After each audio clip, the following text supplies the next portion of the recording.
Welcome back to Madden on the Line. I'm Jo Madden, and if there's money on the board, we're paying attention. Nebraska fans are excited. Nebraska finally getting a win in the big dance, taking down Troy this morning, 76-47. The madness is officially underway. Games are tipping off, lines are moving fast, and this is where the betting market becomes one of the most volatile of the entire year. Today, we're breaking it all down.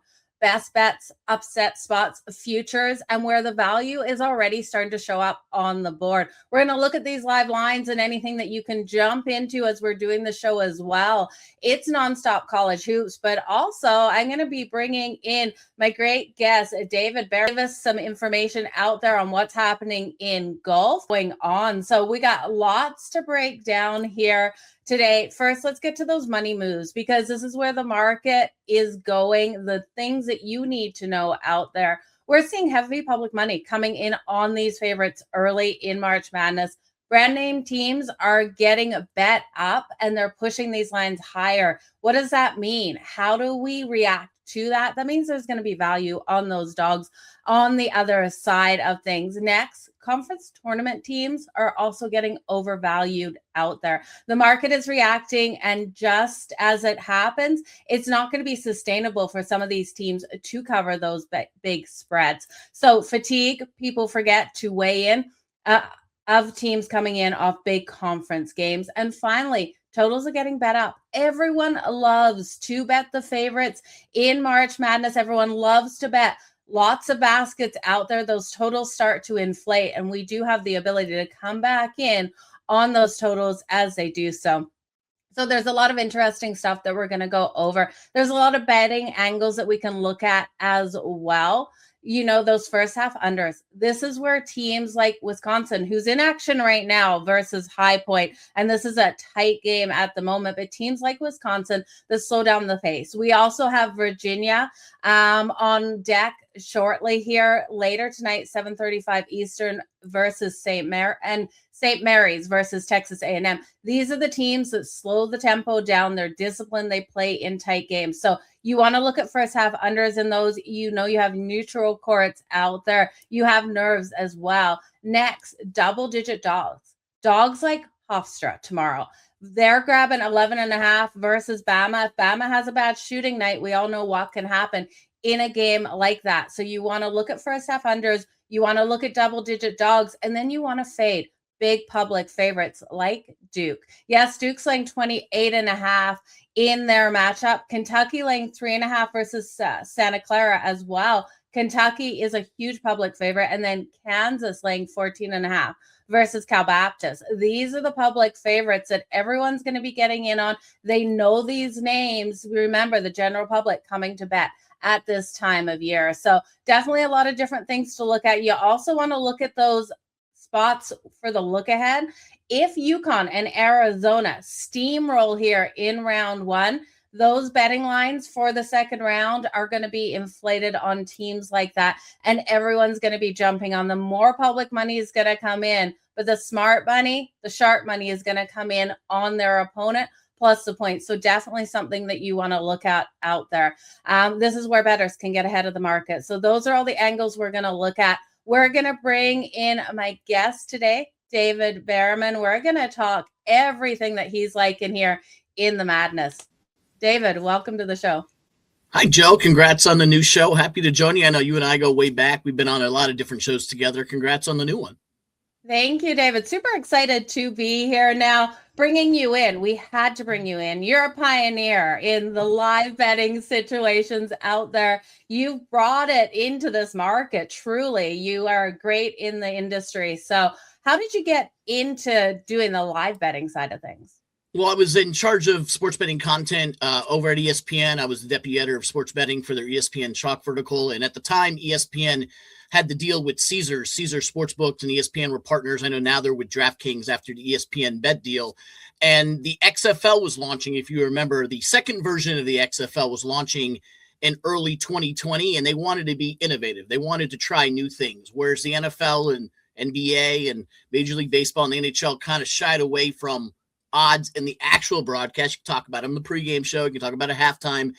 Nobody really wanted, it's different now, but this is 6 years ago, no one really wanted to talk to him during the game. And the XFL was brand new for the second edition of it. And they said, hey, no rules. So first, they started with the pregame odds during the game, showing them all, during the pregame and during the actual game with the topic bar on the game broadcast. After week one, ESPN and Caesars were together, and they had the XFL on the phone. Everybody was describing how great it was to see the pregame odds on there. And I sat in the room. I said, well, one day I would love if we would show live odds on the broadcast. A touchdown is scored. You give the updated live odds. And the XFL and Caesar reps said, why not? Let's do it. If you can do it, let's do it. And I drove down to MetLife for the New York Guardians game, and we were in the truck and doing it. And we had live odds after each score on the broadcast.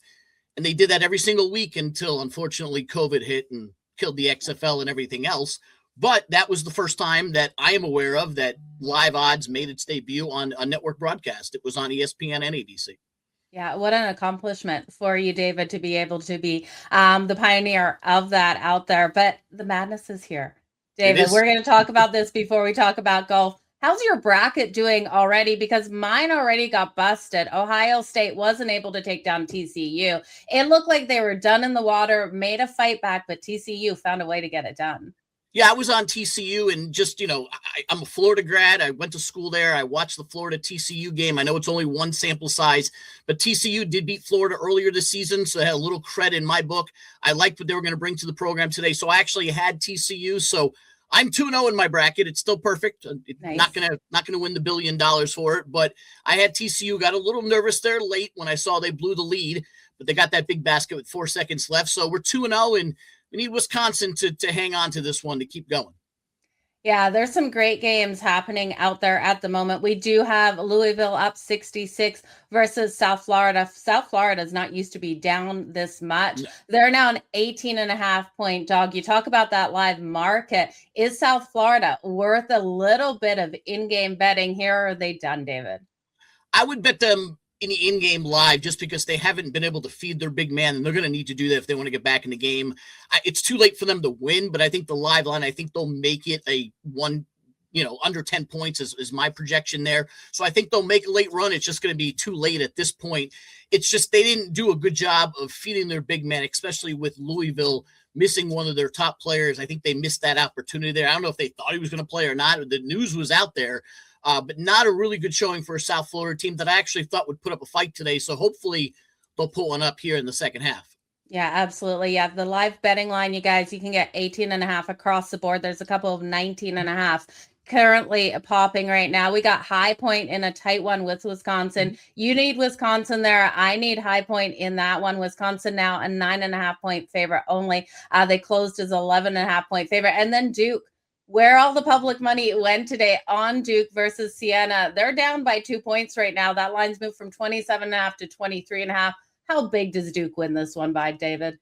So this is one of my favorite things to do in March Madness, and I isolate first-round games with the big seeds. I stay away. I heard you say it just before I got on the air that public money comes in on those big known teams, the Dukes of the world, the Michigans of the world. So I don't bet it pregame because the line's way too high. You never know what happens late. I wait until a situation just like this, where they're down 2 at one of the media timeouts in the first half, 8-minute timeout, 12-minute timeout, and then I bet it live. So I actually would jump on Duke at 23.5. At the end of the day, they're going to win this game and they're going to win it big, but you're just not in the business of laying 27 and 28.5. Now, it could work against you where you miss the opportunity. Like Florida's a 35.5-point favorite tomorrow. They may lead 12-0, and then there's no value there, and Duke could have done that as well. But these teams, they're heavy favorites, come out of the gate slow, not necessarily taking Siena seriously. Duke's going to win, but there is live betting opportunity. It is one of my favorite March Madness pastimes is avoid it early. Hope that the big team, the Dukes, the Floridas, or the Michigans of the world fall behind early. You know they're going to win, and you hop in line because you're getting good value. 23.5. If you told me pregame, Joe, that I could get Duke at minus 23.5, I would have taken it. So you can get it right now. I know you've missed some of the action, but they're eventually going to take that game over, or you wait even longer and see if Duke continues to be tied or trailed by 2 at the next time out. Maybe it's at 17, maybe it's at 18, and you know that you would have taken that pregame. So because of the public money early, you don't bet the big number. You wait till it drops, and it's now dropped 5 points since it started. Yeah, definitely. One thing we try to stress here on Madden on the Line is that you don't have to bet every game. You don't have to bet everything pre-game and going into a game. Just know what number you're looking for and watch for it. So I love that you'd grab Duke plus the 20 or laying the 23.5. That's a great bet. Now, when the bracket first dropped, was there a team that you automatically circled, David, to come out nice and strong and maybe make a deep run, even if it's a Cinderella team? Anyone that really caught your eye at first? So right off the bat, I take Florida. I like them. Obviously, I went to school there. They're one of the best teams in the country. Taking the Florida glasses off, I have Arizona in the national championship game. I think it's a Florida-Arizona situation. When you look at the bracket as a whole, I think Iowa State could be a little bit of an upset here, beating Michigan in that Midwest region. I think they're underseeded. I think St. John's is underseeded at a 5 seed. But if you look at the totality of the bracket, last year, the top 4 seeds went undefeated in the first round for the first time in 20 years. All 4 number 1 seeds made it to the Final Four for only the second time ever. I think that's going to happen again. May not exactly happen again, but you're going to have chalkiness to the bracket because, first of all, this NIL and transfer portal, if you're anybody good on a mid-major team, you're signing a huge deal to go to a big team. So college basketball is where it's hurting the most, where the Cinderella stories of the Loyola Chicagos or the VCUs advancing to the Final Four. We didn't see any of that last year.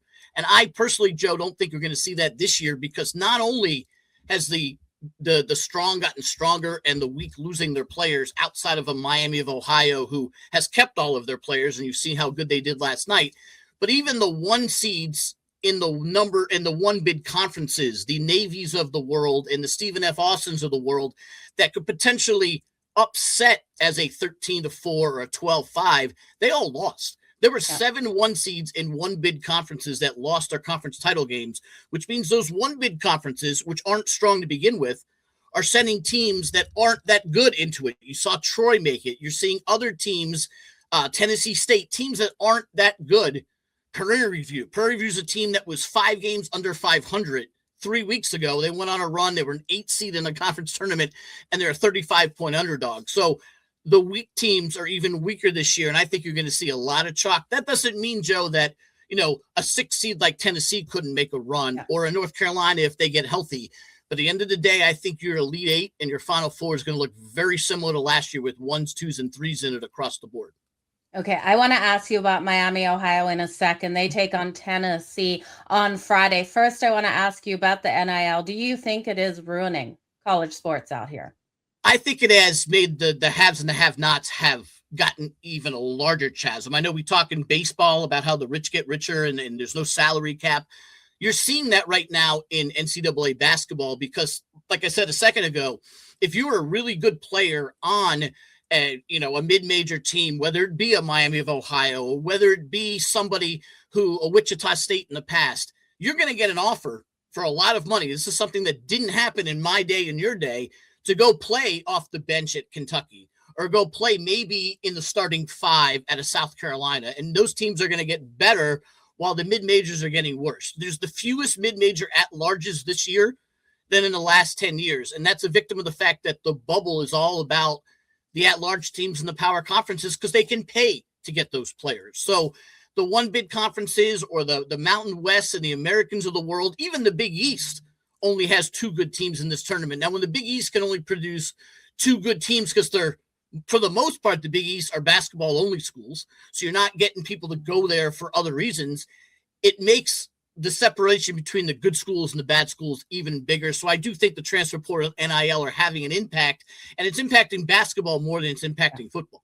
Yeah, it definitely is. Okay, let's get back to the games today, the games tomorrow. I wanted to ask you about Miami, Ohio, since you brought them up. They face Tennessee. How dangerous do you think these first 4 teams in are going into their next game with that momentum getting the win? Or do you think tired legs are going to come to play for Miami, Ohio? I think Miami, Ohio is live. I like Miami, Ohio last night to beat SMU. SMU was missing one of their players that they thought was going to play, and Miami, Ohio chucked up 43 3-pointers. Now, they got to hit them. So you're going to throw up 43 pointers in a game, you better hit them. They hit them last night. Now, do they hit them with another travel day and heading to go play Tennessee somewhere else, that's going to decide the game. That being said, they're a really good team. You don't win 31 games in a row by being bad. Now, I know there was a lot of detractors saying they didn't beat anybody. They still had more points than the other team when the game ended for all 31 games in the regular season. Yes, they got upset in the conference tournament, but the whole thought that they would be left out, I thought was ridiculous. From the front, I said there's no way that the NCAA is letting a 31-1 team not make the tournament. Now, are they going to make a Sweet 16 Elite 8 run? Probably not, but they're a really solid team that has a lot of veterans on the team that have been there in that organization for a long time. This isn't a Kentucky that throws out 5 freshmen every year and then throws out 5 new freshmen the next year, or a Duke that's loaded with McDonald's All-Americans and then they all go pro. This is a Miami, Ohio team that is led by juniors and seniors that know what they're doing. Now, they haven't been in the NCAA tournament before, this group of players, but they showed last night that the stage wasn't too big for them. Granted, it was a pseudo home game. Now they're going to go on the road and play a really good Tennessee team. But, you know, I think that I would pick them to cover the spread. I think they are live, but at some point, talent will catch up to them and they'll lose to a better team. But, you know, we've seen it before. We've seen a Wichita State. We've seen a TCU. We've seen teams win the first 4 games and then move on into the Sweet 16. So it wouldn't be the first time.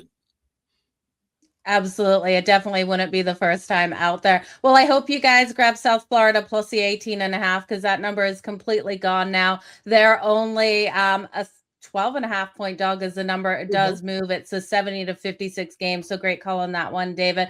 Duke is currently only a 20 point favorite. So jump in on that. If you didn't jump in at 22.5, I'm seeing some 19s out there as Siena goes up 22 to 16. So look for Duke to come back. There is no way. I hate saying no way, David, but there's no way that Duke is losing, right? I mean, they're not losing. We obviously seen it. You know, we saw Virginia do it to, you know, UMBC, and we saw Purdue lose a couple of years ago to Fairleigh Dickinson. So it happens. This Duke team is one of the best teams we've ever seen, and not going to be surprised when they cut down the nets in a couple of weeks. They're going to win. Now, you never say never. Never know what happens, but Duke's going to come back. If you're getting it 19-20, I mean, think about it. They're down 6, and it was 25 before. So you do the math, and it's the same. But now you really just need 1 or 2 good Duke runs. And, you know, I don't know if I can just pick up my phone and take it while we're talking, but I wish I'd done that with South Florida.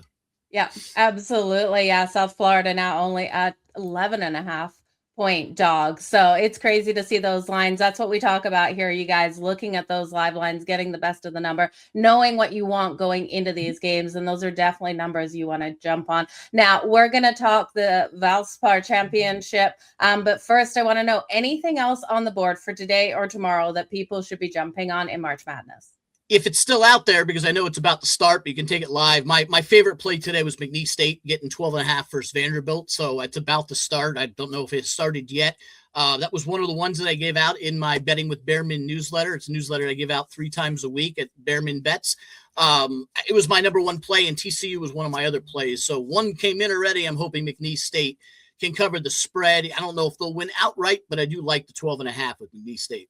Yeah, that one just tipped off, you guys. You've got a 3-2 game for Vanderbilt up by that 1 point. So jump in now. You can still grab McNeese State plus 13. Lots of people thinking that could be a possible upset, including myself, David. So great one there. Let's talk some golf. Where are we going out there on the golf course? It's unfortunate this is kind of like the forgotten event of the Florida swing when you have, you know, the Players Championship last week and you have the Arnold Palmer the week before. The Valspar over in Tampa doesn't get as good of a field. And by the way, it's going up against March Madness. So it's a different event, but it's also a very difficult event. It's a very difficult golf course. You're not going to see crazy scores. That said, Sung J M goes out and gets a -7. This is a guy who hasn't made a cut all year. He's made as many cuts on the PGA Tour as you and I have, and he has a lead right now. So it just goes to show you that anything can happen in golf. A couple of guys I'm identifying that just got on the golf course a little while ago. Jacob Bridgman. If you're familiar with his game, you should know him by now. He won the Genesis Tigers event a month ago and has finished no worse than T18 in any of the 7 events he's played this season. He followed that signature event win with a T18 at the Arnold Palmer and T5 last week at the Players. Really good young player, the best putter on tour. And what you're seeing today in this event is even the good players are having difficulty putting. Corey Connors hold out for eagle on back-to-back holes, and then he blew a few putts late, giving 3 back. So you have to have a really good approach game and putter, and a guy like Jacob Bridgman is one I'm on. I also like Justin Thomas. I really, really wanted to play him last week at the Players, an event he does well at. The guy had back surgery a month ago, so I wasn't ready to take it. So all he does is go out there and finish in the top 8 of the Players Championship right off of back surgery. So I'm taking him this week. He's anywhere from 20 to 25 to 1. He's really good at this event. He has a couple of top 10s here, a T3 2 years ago. And if the back holds up, I like him because he's a really, really good iron player and he's a really good putter as well. Yeah, and we're seeing value on him right now. He's moved to 40 to 1, so not sure if the round's not going too good for him right at the moment. But we know how many times, David, have we done a show together where we're looking on a Thursday and the guy on the Sunday was at these kind of odds. Yeah, and it also happens when you're in the late guys on Thursday, because Sunjay M went out there and shot a 7 under par. So you're 7 shots behind before you even start. So you're 22 to 1 is going to be 28 to 1 before you even start. Maybe he's 1 over par, even through a few holes. It's going to go to 40. And live betting golf is one of the most fascinating and fun things to do, because even take a Scotty Scheffler, who every single tournament he's 3 to 1 or 4 to 1 to win. There's no value, Joe, in taking Scotty Scheffler 3 to 1 versus a 100-man field. But if he's a late Thursday guy and someone goes out and shoots a 6 or 7 under, and then maybe Scotty comes out there and struggles on the front 9, all of a sudden you get Scotty Scheffler at 20 to 1, which you would have never dreamed of 4 hours earlier. So live betting golf, every shot, every hole, the numbers move. And of course, on Sunday, if you haven't noticed, the last 3 tournaments between the Continent, the API, and the Players, the guy with the lead on the back 9 on Sunday has not won the tournament. You saw Shane Lowry put it in the water on 16 over in Palm Beach. You watched Daniel Berger blow the API, and you saw what happened to Matt Fitzpatrick on 18 last week. So live betting, get in there. I grabbed Cameron Young last week on a Friday night at 6 to 1, and he wound up winning the whole thing. So that was something from behind where he went into Sunday, a couple of shots back, and then, Matt Fitzpatrick, it was actually Louis Oberg who had the big lead going in, and then blew it on the 10th and 11th hole that allowed Fitzpatrick to take the lead, and then he blew it to allow Cameron Young. So lots of good stuff you can do when it comes to live golf. Absolutely, especially some of those golfers do crumble under that pressure at the end there, David. But David, you are all over the place. Where can people connect with you? Where can they follow your shows? Sure. My handle's right there at David Bearman. I also do a weekly podcast, the Betting with Bearman podcast, on the Believe Podcast Network. You can get it on Apple and Spotify. I usually have the who's who of the gambling and sports betting business people on the Betting with Bearman show. We just had Kyle Soppe from Pro Football Network on to break down March Madness. We had Chris the Bear Felica, formerly of College Game Day and of Fox Sports. He's been on a couple of times. You can also get my newsletter. I do the newsletter, Joe, 3 days a week at bearmanbets.com. Follow me on Twitter at David Bearman, and make sure you get that newsletter. It's free to sign up. Every Monday edition is free as well. And then Wednesday and Friday, you got to pay food on the table somehow. I do got the 2 young ones. So, absolutely, especially when you're dropping those golf picks like that, David. Absolutely. So Betting with Bearman is the name of the newsletter and the podcast, and bearmanbets.com for all your newsletter information. Well, David, all the best with your bracket. Great to hear your bracket is still looking perfect right now. Good luck with Wisconsin and all of your bets out there on the golf course. Thank you for joining me here today. And I did like High Point to cover, but we do need Wisconsin to win for survivor pool reasons. But thanks, Joe. Absolutely. All the best, David. You guys, that was David Bearman. You definitely want to check him out. Go give him a follow on X and check out that newsletter. It's loaded with a ton of information that you definitely want to get before placing your bets out there. But let's quickly have a look at the live board. We're going to jump into everything that I'm liking moving forward. I'm sweating out High Point as we talk. You guys, not going to lie, it is up in my studio here. That game going on. Wisconsin is up by 8 points right now. This is a 69 to 61 point game, and Wisconsin's now only laying a 7.5. You do have Duke now only laying 15.5. They're getting off to a really rough start here versus Siena. Siena up 24 to 16. Now, McNeese, David was on McNeese State to come out nice and strong versus Vanderbilt. He had them plus 11.5 plus the 12.5. They're up 13 to 5. Now, if you do like Vandy to be able to get the win, they were 11.5 point favorite. This is where the live betting opportunity opportunity does come. I did think McNeese State had the possibility of getting the upset today, so I wouldn't touch it. But if you think Vandy's still going to be able to get that win, they're now a 7.5-point favorite. So action is underway, and we can't forget about South Florida. We told you plus 18.5 was an absolute gift. Louisville now is only up in this one 72-61. They're a 10.5-point favorite now over South Florida. So if you grab South Florida, you're definitely sitting pretty. But you guys going in, I had a high point, like I said, plus the 8.5. So I'm definitely sweating that. I also had them on the money line. I had high point to reach the Sweet 16. So we'll see if they're able to get it done. And McNeese was plus the 12.5. Straight up as well on that money line for McNeese. If Vandy does make a run, I would encourage you guys to come back here on McNeese. They have the veteran guards, which is absolutely huge in March. They can also control the tempo. And Vanderbilt's one of those teams that really gets overplayed in the market. Now, this is a true 12 versus 5, and we know how dangerous that can be in March Madness. Later tonight, we've got VCU taking on a North Carolina. This is 6:50 p.m. Eastern. I got VCU plus the 2.5. You look at VCU, and they have every ability here to come in and really challenge North Carolina. VCU pressures crazy defensively, and they also are able to force those turnovers. North Carolina can be inconsistent when they face that pressure, and they're really a public team. So look for VCU later in the night. Again, the live betting opportunity, if North Carolina goes up first, coming back in on VCU would be a strong suit. Friday's action in the madness, Santa Clara versus Kentucky. I'm taking Santa Clara plus the 3.5. Now, as long as they don't get into foul trouble, and this is why Santa Clara has the possibility of pulling off the upset, I'm a little nervous because if some of their players get into early foul trouble, they won't be able to get this done versus a Kentucky team. And I think Kentucky has to come out completely firing on all cylinders out there to be able to get the win. But their struggles down the stretch have been really concerning for me. So I think Santa Clara is worth a look plus the 3.5. I think Hofstra has every ability to upset Alabama. Now, this is going to be a huge one if they're able to get it done. Don't forget Alabama. This will be a public team. They also live and die by that 3. They're not great at defending, and especially on the perimeter. And you look at Hofstra, they're able to not only score in the paint, but score in the perimeter, and they've got a disciplined defense. They're going to look to try to slow the game, and I can hear you guys already. I know Alabama's so strong offensively, but one poor shooting day out here, Hofstra has the ability. So I'd grab them plus the points. You could look to sprinkle on that money line.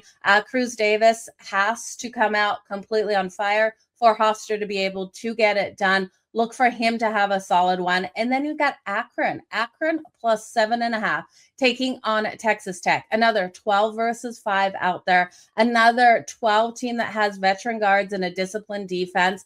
And Texas Tech, their offense can struggle at times. So unless their offense is completely clicking on all cylinders, I do think this is one where Akron, again, could pull it off. And then Miami, Ohio. We talked quickly with David on Miami, Ohio. I do think a team like Miami, Ohio, with what they were able to do in the regular season, yes, they had a weak schedule. You can only play who's in front of you, but a win is a win. And they have every ability to take down Tennessee here because I think they roll in with the momentum. Miami, Ohio, first half is probably your better bet. Looking at them to come in strong. They're going to look to push Tennessee. Tennessee is going to look to slow things down. We're going to have a back and forth battle. In that one, Miami, Ohio's grabbing 10.5. As for the action out there on the ice, because don't forget, you guys, before we wrap up here, there's action on the ice today. The Buffalo Sabres are taking on the San Jose Sharks. The Sharks are 6th in the Pacific. The Sabres are sitting first in the Atlantic. You're going to have a big game out of both of these teams coming out strong offensively. If you want to roll with the over in this game, it's way too highly juiced. It's minus 150 for the over 6.5. I do think it's a 7-point game. This seems like a 4-3 style of win. One of these teams could even get it here in overtime. What I like looking at when I have a high total, I like looking at the first period, and I take the first period over 1.5. The problem is because of the juice in this game, the over 1.5 is highly juiced as well. You want to look at both teams to score. So instead of taking the over 1.5 in the first period, so that means there has to be 2 goals in this game. You want to look at both teams to score in the first period. Still meaning there needs to be a goal out of both of these teams. We get 2 goals. It doesn't matter if we get 3, 4, 5 goals, however many goals, as long as both teams score in the first period, you're going to take a -150 bet to a +140 bet. And when I'm betting over 1.5 in the first period, it's because I think both teams have the possibility of scoring. So a nice little trick out there on the books. And yes, sometimes it does burn you because only one team can score and they score 2 goals. So you would have won the over 1.5. But in this case, I do think both the Sabres and the Sharks will get on the board. The Sharks returning home from a long road trip, not a great spot, but they're hungry to get a win after losing their last 2. And then we have the Florida Panthers taking on the Edmonton Oilers. The Panthers, they are awful this season, right? They're sitting 8th in the Atlantic, inconsistencies with scoring. Bobrovsky hasn't looked like himself, taking on an Edmonton Oilers team that's coming off a nice win versus the San Jose Sharks. It's playing strong at home, sitting 2nd in the Pacific. Same old issues here with the Edmonton Oilers. Goaltending, no matter who they bring in, they're struggling out there to find any consistency between the pipes. Connor Ingram expected tonight. I do think Florida is worth a look here. Even though this team has been having its struggles, they're coming in at +130. They have Edmonton's number. They get in Edmonton's head. Yes, Edmonton won the last matchup, but I think Florida answers back. I'm also taking Sam Bennett for the anytime goal. He scored in the last 3 meetings here in Edmonton. So that is the action today, you guys. And we're going to wrap up Madden on the line. I want to thank David Bearman for joining us today and breaking down the March Madness, everything he's liking, as well as golf this week. This is one of the best stretches of the year out there in betting, but also one of the times you have to stay the most disciplined. The board is full. The noise is so loud, and the edges are staying really selective if you take on the right bets. Follow the numbers, not the hype, and the market will come to you. I'm Jo Madden. Thanks for watching Madden on the Line. We'll see you next time. We are live here Monday at 3 p.m. Eastern. Until then, you guys, stay hot. Let's make some money.